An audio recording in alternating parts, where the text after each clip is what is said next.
चलते हैं गोरखपुर, जहां पर सीएम योगी आदित्यनाथ पहुंचे हुए हैं। क्या कुछ कह रहे हैं, सुनते हैं। सांसद श्री रवि किशन शुक्ला जी, महापौर डॉक्टर मंगलेश श्रीवास्तव जी, विधान परिषद सदस्य डॉक्टर धर्मेंद्र सिंह जी, माननीय विधायकगण श्री फतेह बहादुर सिंह जी, महेंद्र पाल सिंह जी, विपिन सिंह जी, प्रदीप शुक्ला जी, श्री राम चौहान जी, बिमलेश पासवान जी, श्रवण निषाद जी, भारतीय जनता पार्टी के जिला के अध्यक्ष श्री जनार्दन तिवारी जी, महानगर के संयोजक श्री राजेश गुप्ता जी, राज्य महिला आयोग की उपाध्यक्ष श्रीमती चारू चौधरी जी, लोक निर्माण विभाग और सेतु निगम से जुड़े हुए हमारे सभी अधिकारीगण, इस क्षेत्र से जुड़े हुए सभी जनप्रतिनिधिगण और उपस्थित बहनों और भाइयों, आज गोरखपुर महानगर जनपद और गोरखपुर से इस मार्ग का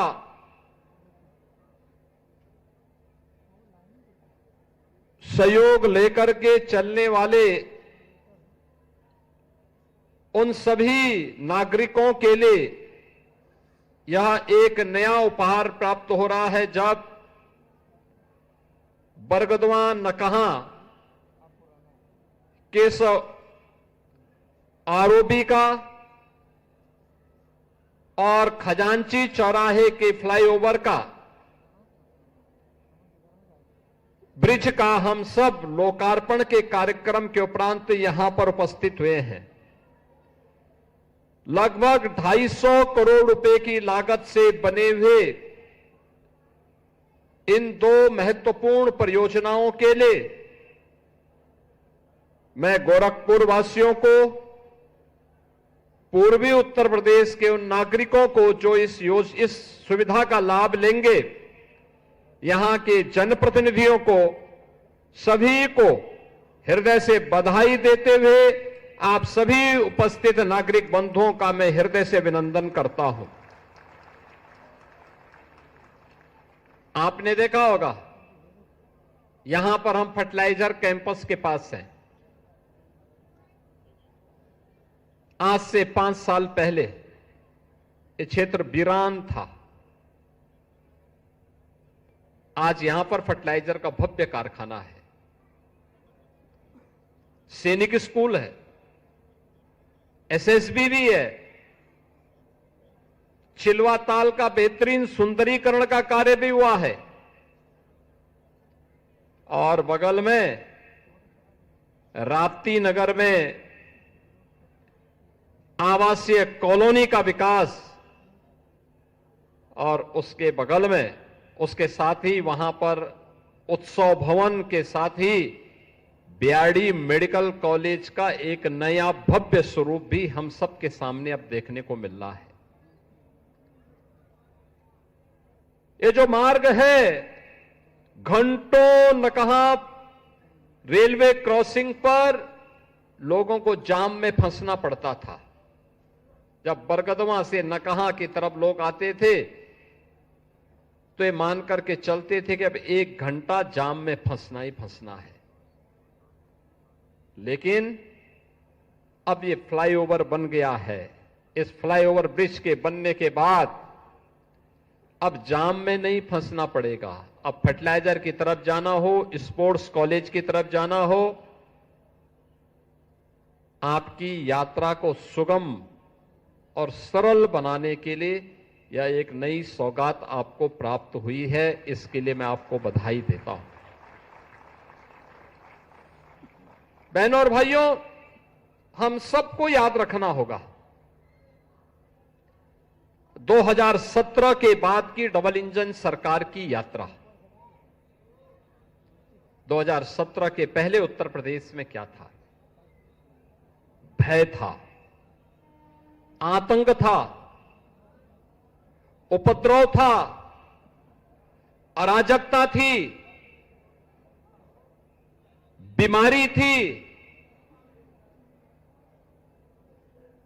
दंगे थे। न बेटी सुरक्षित थी, न व्यापारी सुरक्षित था। ये कौन लोग थे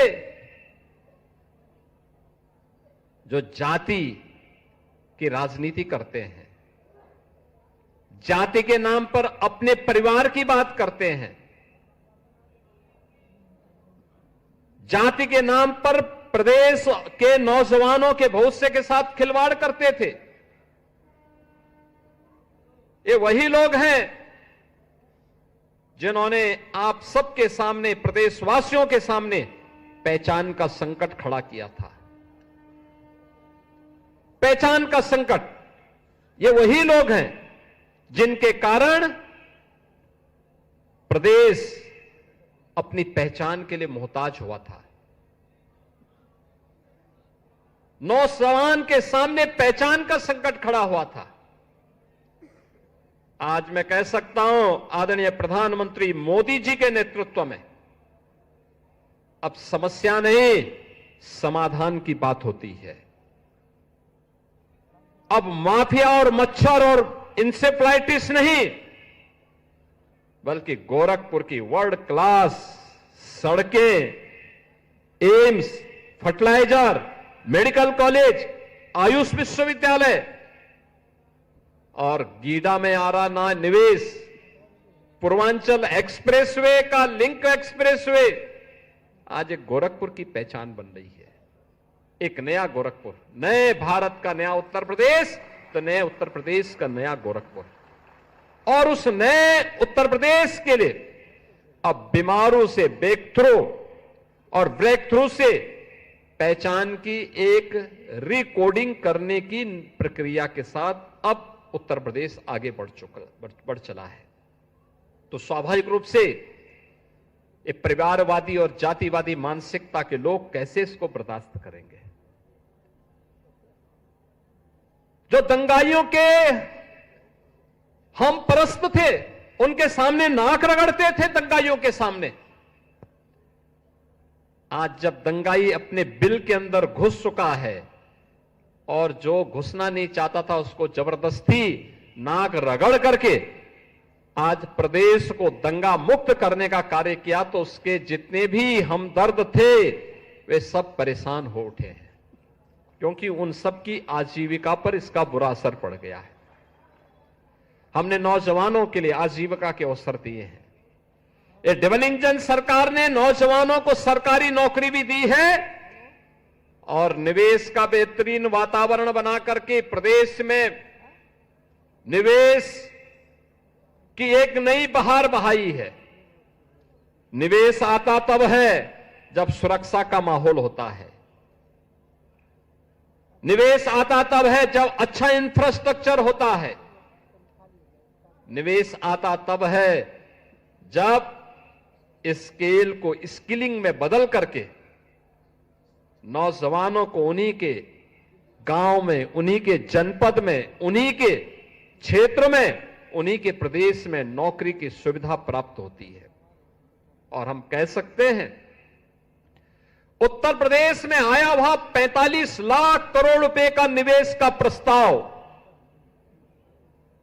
उत्तर प्रदेश के अंदर 1.5 करोड़ से अधिक नौजवानों के लिए नौकरी की गारंटी का दस्तावेज है।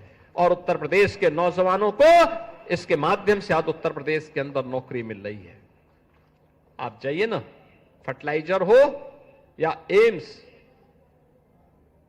आपको देखना है गीडा से लेकर के धूलियापार तक आज एक लंबी श्रृंखला उद्योगों की लग चुकी है। यहीं के नौजवान को यहीं पे स्किल डेवलपमेंट करते हुए नौकरी और रोजगार की सुविधा प्राप्त हो रही है। कोई सोचता था 4 लेन की कनेक्टिविटी होगी बरगदवा से नकहा के बीच, नकहा से स्पोर्ट्स कॉलेज होते मोदीपुर तक, फर्टिलाइजर तक, एयरपोर्ट से लेकर के सुनौली तक,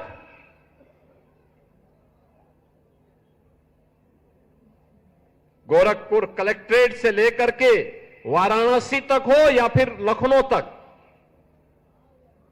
पूर्वांचल एक्सप्रेसवे भी है, अयोध्या होते हुए भी है और सीधे लखनऊ जाने के लिए भी है, तो वाराणसी जाने के लिए पूर्वांचल एक्सप्रेसवे का लिंक एक्सप्रेसवे गोरखपुर को दोनों कनेक्टिविटी उपलब्ध करवाता है। लखनऊ की दूरी को जो 8 से 10 घंटे लगते थे, अब मात्र 3 से 3.5 घंटे में आप लखनऊ की दूरी पूर्वांचल एक्सप्रेसवे से कर सकते हैं। वाराणसी की दूरी को मात्र 2.5 घंटे में पूरा कर सकते हैं। इतनी अच्छी सुविधा प्राप्त हुई है। रामगढ़ ताल, ये माफियाओं को और मच्छरों को पनपाने का कभी एक केंद्र हुआ करता था, आज गोरखपुर को एक नई पहचान दे रहा है। वह पहचान है विकास की, स्किल मैन पावर के एक नए केंद्र के रूप में गोरखपुर के नौजवानों के मन में, पूर्वी उत्तर प्रदेश के नौजवानों के मन में विकसित भारत की संकल्पना के साथ आगे बढ़ने का जो जज्बा है, उस जज्बे का केंद्र बिंदु ये विकास दिखाई दे रहा है। और उसी विकास के साथ जोड़ने के लिए आज हम सब आपके बीच यहां पर आए हैं। मुझे प्रसन्नता है कि जैसा इंफ्रास्ट्रक्चर यहां पर है, ऐसे ही अयोध्या में, ऐसे ही लखनऊ में, ऐसे ही कानपुर में, ऐसे ही प्रयागराज में, ऐसे ही मिर्जापुर, ऐसे ही आजमगढ़, ऐसे ही वाराणसी, ऐसे ही बुंदेलखंड में भी और पश्चिमी उत्तर प्रदेश में भी आपको देखने को मिलेगा। यानी विकास अब केंद्रित एक जनपद में एक परिवार की विरासत बनकर के नहीं रहेगा, बल्कि समग्र प्रदेश को उस विकास के साथ हम जोड़ने का काम करेंगे और विकास की इस प्रक्रिया के साथ प्रदेश को विकसित भारत के अभियान का सारथी बनाने का काम करेंगे। और उसी विकसित भारत की इस यात्रा को आगे बढ़ाने के लिए आज बहनों और भाइयों, मुझे आपके बीच में इन योजनाओं के माध्यम से फिर आने का अवसर प्राप्त हुआ है। एक अवसर है हम सबके सामने। याद करना, जब भी विकास की प्रक्रिया आगे बढ़ेगी तो परिवारवादी और जातिवादी ताकतें फिर से सिर उठा करके अव्यवस्था पैदा करने का प्रयास करेंगे, क्योंकि उनके आका भी उनको पीछे से धकेलते होंगे कि वे पैसा लिए हो तो कुछ तो उपद्रव करो, लेकिन उनको मालूम है उपद्रव करेंगे तो फिर उत्तर प्रदेश सरकार उपद्रवियों के साथ किस प्रकार का व्यवहार करती है, यह भी उनको मालूम है। अब उत्तर प्रदेश उपद्रव प्रदेश नहीं, उत्सव प्रदेश है, उत्सव प्रदेश। कोई सोचता था प्रयागराज में माघ मेला, यानी कल्पवासी आते थे, कुछ पूज्य संत जाते थे, इनकी संख्या सीमित होती थी, 10 लाख 15 लाख तक। मौनी अमावस्या के दिन 4.5 करोड़ श्रद्धालुओं ने, कल्पवासियों ने, पूज्य संतों ने त्रिवेणी में डुबकी लगा करके, आस्था की डुबकी लगा करके अपनी आस्था को व्यक्त किया। बसंत पंचमी के अवसर पर 3.5 करोड़ से अधिक श्रद्धालुओं ने प्रयागराज में जाकर के त्रिवेणी में आस्था की डुबकी लगाई। निरंतर वहां पर श्रद्धालु देश और दुनिया से आ रहा है, क्योंकि उसे मालूम है कि डबल इंजन की सरकार उसे सुरक्षा भी देगी, सुविधा भी देगी। और सुरक्षा और सुविधा की एक गारंटी क्या मिली? लोग आज प्रयागराज में, काशी में, अयोध्या में, गोरखपुर में, मां विंध्यवासिनी के धाम में, नैमिषारण्य में, ब्रज तीर्थ में अपार भीड़ लगी है, अपार भीड़ लगी। अभी मैं परसों ही